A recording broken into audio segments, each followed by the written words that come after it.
बहुत समय पहले रेगिस्तान के तपती रेत के बीच एक पुरानी झोपड़ी खड़ी थी। चारों तरफ रेत के सागर, लेकिन उसी झोपड़ी के पास एक पुराना छायादार पेड़ था।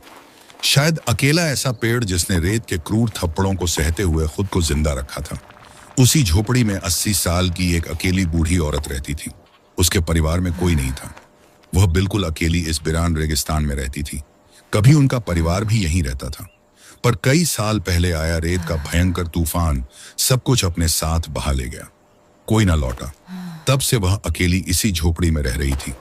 उस बूढ़ी महिला के पास परिवार के नाम पर बस कुछ बकरियां थी जो रोज दूध देती थी, और उस झोपड़ी के पीछे एक तालाब था जिसने मछलियां पाल रखी थी। बस उन्हीं के सहारे वह यहाँ दिन काट रही थी, और किसी के इंतजार के साथ। एक दिन दोपहर को जब धूप अपने सबसे तीखे तेवर पर थी, तब वह बूढ़ी दादी उस पेड़ की छांव में बैठी थी, और बकरियां भी छांव में बैठी थीं। उन्हें रेत की लहरों के पार एक आकृति हिलती नजर आई।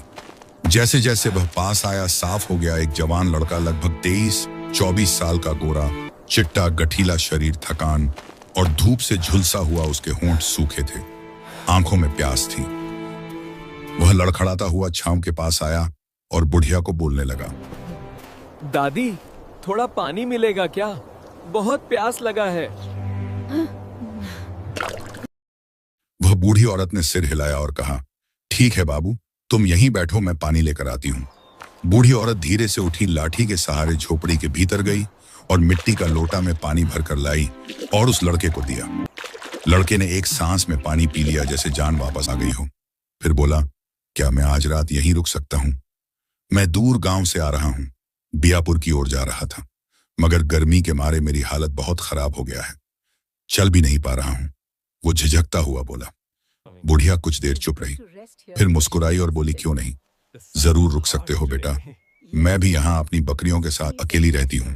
तुम यहाँ रुकोगे तो मुझे अच्छा लगेगा। बुढ़िया की यह बात सुनकर वह लड़का मुस्कुराया और अपना बैग उठाकर झोपड़ी के अंदर जाने लगा। थोड़ी देर में शाम हो जाती है। वह बूढ़ी औरत पेड़ के नीचे चूल्हे पर रोटियां सेक रही हैं, और पास में वही नौजवान लड़का बैठकर एकटक बुढ़िया को देखे जा रहा था और मुस्कुरा रहा था, जैसे उसके मन में कुछ और है, जुबान पर कुछ और।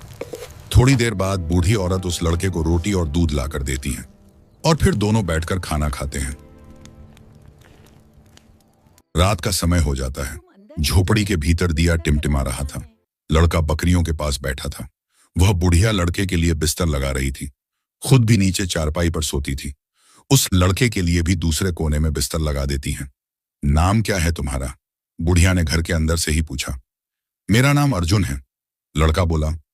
बड़ा सुंदर